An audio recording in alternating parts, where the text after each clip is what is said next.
कोयटा में मगवी अहलकारों की हलाकत के खिलाफ लवाहिकीन का धरना एयरपोर्ट रोड और कोयला फाटक रोड पर बदस्तूर जारी है।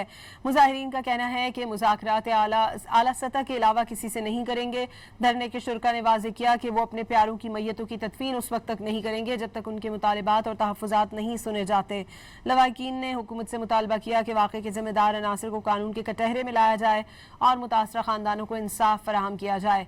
धरने के बाद इस इलाके में सूरत हाल बदस्तूर कशीदा है, जबकि मुजाहिरीन अपने मुतालिबात पर कायम हैं। दूसरी जानिब एहतजाज के बायस कोयटा शहर में ट्रैफिक का निज़ाम दरहम बरहम होकर रह गया। कोयटा में मगवी अहलकारों की हलाकत के खिलाफ लवाहिकीन का धरना एयरपोर्ट रोड और कोयला फाटक रोड पर बदस्तूर जारी है। मुजाहिरीन का कहना है कि मुज़ाकरात आला सतह के अलावा किसी से नहीं करेंगे।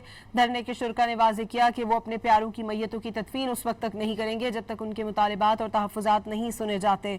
लवाहिकीन ने हुकूमत से मुतालबा किया कि वाक़े के ज़िम्मेदार अनासिर को कानून के कटहरे में लाया जाए और मुतासरा ख़ानदानों को इंसाफ फराहम किया जाए।